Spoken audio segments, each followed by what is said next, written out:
കഥ ചാരുകസേര. ആഖ്യാനം സാബു ചോലയിൽ. ശബ്ദസാന്നിധ്യം പ്രമോദ് പടിയത്ത്.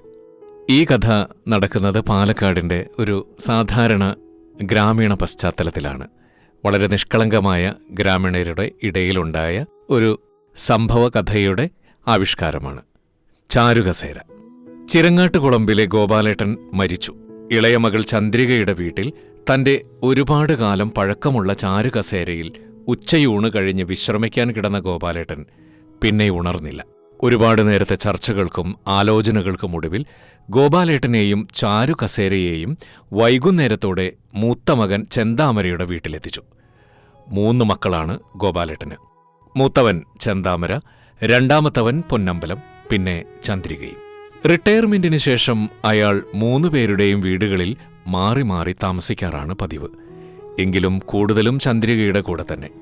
എവിടെയാണെങ്കിലും അയാൾ തൻ്റെ ചാരുകസേരയും കൊണ്ടുപോകാറുണ്ട്. ആ കസേര അയാൾക്ക് നൽകിയിരുന്ന സുരക്ഷിതത്വബോധം ആകാശത്തോളമായിരുന്നു. ആയ കാലത്തെ തൻ്റെ സൗഭാഗ്യങ്ങൾക്കൊക്കെ കാരണം ആ കസേരയാണെന്ന് അയാൾ ശരിക്കും വിശ്വസിച്ചിരുന്നു. തൻ്റെ ഏറ്റവും അടുത്ത ചങ്ങാതിയായ കണ്ടമുത്തനോട് അയാൾ ഇടയ്ക്ക് പറയുമായിരുന്നു, "എനിക്ക് എൻ്റെ അപ്പൻ്റെ പോലെയുണ്ടാ കണ്ടമുത്ത ഈ കസേര. എൻ്റെ ദണ്ണവും സന്തോഷവും ഒപ്പോഴും ഞാനിതിനോടാ പറയാ." പടിഞ്ഞാറേ തൊടിയും താഴേക്കണ്ടവും ചേരുന്നിടത്ത് നിൽക്കുന്ന മയിൽപീലിയൻ മാവിൻ്റെ മുഴുത്ത 2 കൊമ്പുകൾ വെട്ടിയിറക്കി വിറകാക്കി തെക്കേപ്പുറത്തേക്കെടുക്കപ്പെട്ടു. പലവരും മടക്കി വയ്ക്കാൻ ശ്രമിച്ചെങ്കിലും നൊമ്പരവും ആശ്വാസവും ഇടകലർന്ന നിശ്വാസങ്ങൾ അവിടെ ചെറുതായി പ്രതിധ്വനിച്ചു. ഗോപാലേട്ടന്റെ കാൽത്തഴമ്പുകളും അടഞ്ഞ കണ്ണുകൾക്കുള്ളിലെ കണ്ടുതീർന്ന കാഴ്ചകളും വാർദ്ധക്യത്തിലെ ആരോടും പറയാത്ത വിഹ്വലതകളും ജീവിതാനുഭവങ്ങളുമെല്ലാം നിമിഷങ്ങൾക്കുള്ളിൽ കരിഞ്ഞ മാംസഗന്ധമായി വായുവിലലിഞ്ഞു.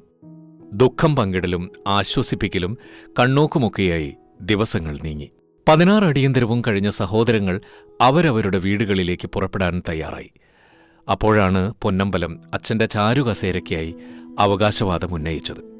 "ഏട്ടാ, എനിക്ക് അപ്പൻ്റെ കസേര വേണം, നാ കൊണ്ടായിക്കോട്ടേന്ന്." അനിയന്റെ ചോദ്യം കേട്ടപ്പോൾ ചെന്താമര ഞെട്ടിപ്പോയി. അത് തൻ്റേതായി എന്ന് ആശ്വസിച്ചിരിക്കുമ്പോഴാണ് പൊന്നമ്പലത്തിൻ്റെ ഏനക്കേട്. "നിക്ക് എന്തിനാണ്ടാ പൊന്നാ ഈ പഴച്ച്? അതിവിടെ കിടന്നോട്ടടാ. ഇനിയിപ്പോൾ നിക്ക് ഇതിലിരിക്കണം തോന്നുക. ഇവിടെ വന്നിരുന്നോ നീ? ആരാ വേണ്ടാ പറഞ്ഞത്?" ചെന്താമര പലതും പറഞ്ഞ് പൊന്നമ്പലത്തെ പിന്തിരിപ്പിക്കാൻ നോക്കി.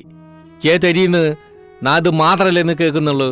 പൊന്നമ്പലം പിന്നെയും വാശിയോടെ കസേരയ്ക്കായി നിന്നു. അവസാനം ഗത്യന്തരമില്ലാതെ ചെന്താമര ഉള്ളിൽ പ്രാഗിക്കൊണ്ട് അതവന് കൊടുത്തു. ഗോപാലേട്ടന് ആ കസേരയിന്മേലുള്ള വിശ്വാസത്തിന്റെ കണികകൾ അവരിലേക്കും തെറിച്ചിരുന്നു. ചുമരിൽ ദീർഘചതുരത്തിലുള്ള ഒരു ഛായാപടമായി ഗോപാലേട്ടൻ ആ രംഗങ്ങൾക്ക് മൂകസാക്ഷിയായി. നിസ്സംഗമായ മുഖഭാവത്തോടെ ചന്ദ്രികയും. ഭാര്യയെയും 3 മക്കളെയും ഓട്ടോറിക്ഷയിൽ കയറ്റിവിട്ട് പൊന്നമ്പലം തന്റെ പഴയ ബജാജ് സ്കൂട്ടറിന്റെ പുറകിലെ ഒറ്റ സീറ്റിൽ ആ കസേരയെ കെട്ടിയുറപ്പിച്ച് വീട്ടിലേക്ക് പുറപ്പെട്ടു. അധിക ദൂരം ചെന്നില്ല. മന്തത്തുകാവ് വളവിൽ വെച്ച് എതിരെ പാഞ്ഞു വന്ന ടിപ്പറിന്റെ ഒരു ഭാഗം പൊന്നമ്പലത്തിന്റെ സ്കൂട്ടറിൽ തട്ടി. ഗോപാലേട്ടൻ ചെയ്ത പുണ്യമാകാം, അയാൾ ഇടതുവശത്തോട്ടാണ് വീണത്, സ്കൂട്ടർ ലോറിക്കടിയിലേക്കും. സ്കൂട്ടർ ഇരുമ്പിന്റെയും റബ്ബറിന്റെയും കുറച്ച് അവശിഷ്ടങ്ങളായി മാറിയപ്പോൾ കസേര കേവലം മരക്കഷ്ണങ്ങളായി ചിതറിത്തെറിച്ചു. കസേരയ്ക്കൊപ്പം ചേർത്ത് കെട്ടിയിരുന്ന വരകളുള്ള ശീലയുടെ വിടവുകളിലൊന്നിൽ എന്നോ വീണ് കിടന്നിരുന്ന ഗോപാലേട്ടന്റെ നെഞ്ചിലെ ഒരു നരച്ചരോമം അപ്പോൾ വീശിയ ചെറുകാറ്റിൽ പുറത്തേക്കിറങ്ങിപ്പോയി. ചാരുകസേര. സാബു ചോലയിൽ.